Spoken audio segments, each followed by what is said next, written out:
नमस्कार। चलिए आज समय में एक लंबा सफर तय करते हैं। एक ऐसी दुनिया का सफर जो लिखे हुए इतिहास से भी हजारों साल पुरानी है।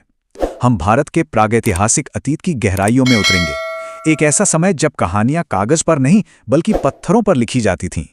तो सबसे पहला सवाल तो यही मन में आता है ना, कि अगर उस जमाने में कुछ लिखा ही नहीं गया तो फिर हमें उस वक्त के बारे में पता कैसे चलता है।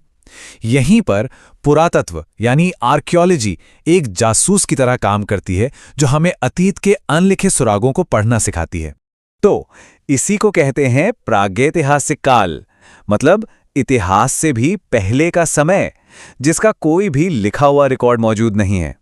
हमारी सारी जानकारी उन चीजों से आती है जो उस समय के लोग अपने पीछे छोड़ गए, जैसे उनके पत्थर के औजार, उनकी बस्तियों के टूटे फूटे हिस्से और उनके कंकाल।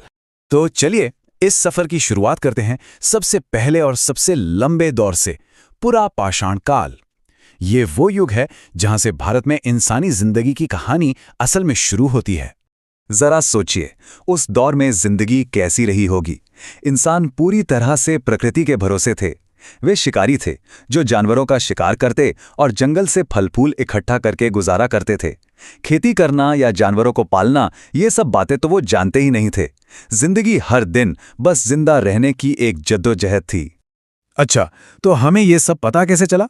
देखिए, ये कहानी शुरू होती है 1863 में, जब रॉबर्ट ब्रूस फुट नाम के एक अंग्रेज को चेन्नई के पास पत्थर की एक पुरानी कुल्हाड़ी मिली।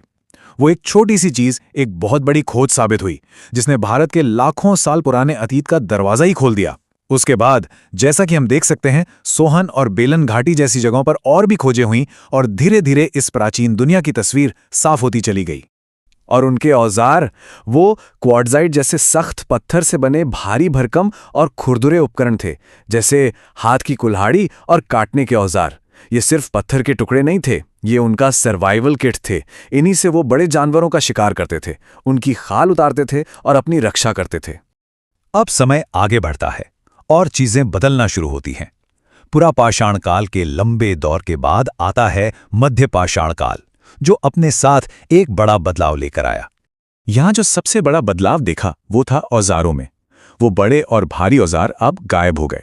उनकी जगह ले ली माइक्रोलिथ्स ने, यानी बहुत ही छोटे और नुकीले औजारों ने। पर ऐसा हुआ क्यों? क्योंकि माहौल बदल रहा था। बड़े जानवर कम हो रहे थे और अब इंसान छोटे और तेज रफ्तार जानवरों का शिकार कर रहा था, और इसके लिए उन्हें ज्यादा सटीक, हल्के और बेहतर औजारों की जरूरत थी। मध्य पाषाण काल के लोगों की कला का सबसे शानदार उदाहरण मिलता है मध्य प्रदेश की भीमबेटका की गुफाओं में। जरा इस नंबर पर गौर कीजिए, 700 से भी ज्यादा। यहां 700 से ज्यादा रॉक शेल्टर्स मिले हैं। ये सिर्फ गुफाएं नहीं, ये तो जैसे हजारों साल पुरानी एक आर्ट गैलरी है, जहां उस जमाने के लोगों ने अपनी जिंदगी को दीवारों पर पेंट कर दिया। तभी तो यूनेस्को ने इसे वर्ल्ड हेरिटेज साइट का दर्जा दिया है। इस दौर के सबूत हमें पूरे भारत में मिलते हैं और हर जगह एक नई कहानी कहती है। जैसे कि आदमगढ़ और बागौर में जानवरों को पालने के सबसे पहले सबूत मिलते हैं। ये एक बहुत बड़ा कदम था। वहीं उत्तर प्रदेश के महादहा में हड्डी और सींग से बने औजार और गहने मिले हैं, जो बताते हैं कि अब वो सिर्फ जरूरत के लिए नहीं बल्कि सजने संवरने के लिए भी चीजें बना रहे थे। और दमदमा में जो मिला वो तो वाकई में दिल को छू जाता है। एक ही जगह से 41 इंसानी कंकाल। ये नंबर हमें बताता है कि अब लोग एक साथ एक समुदाय की तरह रह रहे थे और शायद अपने लोगों को एक ही जगह पर दफनाते भी थे। ये एक परिवार, एक समाज बनने की शुरुआत थी। अब हम इतिहास के एक ऐसे मोड़ पर आ पहुंचे हैं जिसे एक क्रांति कहना बिल्कुल भी गलत नहीं होगा। ये है नवपाषाण काल। इस दौर ने इंसानी जिंदगी का नक्शा हमेशा हमेशा के लिए बदल दिया। तो ये क्रांति थी क्या? असल में ये 3 बड़े बदलावों की एक चेन थी। सबसे पहले और सबसे जरूरी, इंसानों ने खाना उगाने का रहस्य खोज लिया। उन्होंने खेती करना सीख लिया। अब जब खाना एक ही जगह उग सकता था तो दूसरा बड़ा बदलाव आया। उन्होंने घूमना फिरना छोड़कर एक जगह पर गांव बसा लिए। और तीसरा, जब अनाज पैदा हुआ तो उसे रखने और पकाने के लिए उन्होंने मिट्टी के बर्तन बनाना सीख लिया। इन्हीं 3 कदमों ने सभ्यता की नींव रखी। और हमारे उपमहाद्वीप में इस क्रांति का ग्राउंड जीरो कहाँ था? वो जगह थी मेहरगढ़, जो आज बलूचिस्तान में है। यहीं पे लगभग 7000 ईसा पूर्व यानी आज से कोई 9000 साल पहले गेहूं और जौ की खेती के सबसे पुराने सबूत मिले हैं। ये दक्षिण एशिया में खेती की शुरुआत का सबसे बड़ा प्रमाण है। और देखते ही देखते ये क्रांति पूरे भारत में फैल गई और हर जगह इसका एक अलग ही रंग देखने को मिला। कश्मीर के बुर्ज होम में लोग जमीन के नीचे गड्ढे बनाकर रहते थे, जिन्हें गर्तावास कहते हैं। वहीं उत्तर प्रदेश के कोल्डी हवा में दुनिया में चावल की खेती का सबसे पुराना सबूत मिला है। और बिहार के चिरान में तो हड्डी से बने औजारों का जैसे खजाना ही मिल गया। ये सब इस युग की विविधता को दिखाता है। तो पत्थर का दौर अब खत्म होने वाला था, क्योंकि इंसानों के हाथ एक नई, एक जादुई चीज लग गई थी, धातु।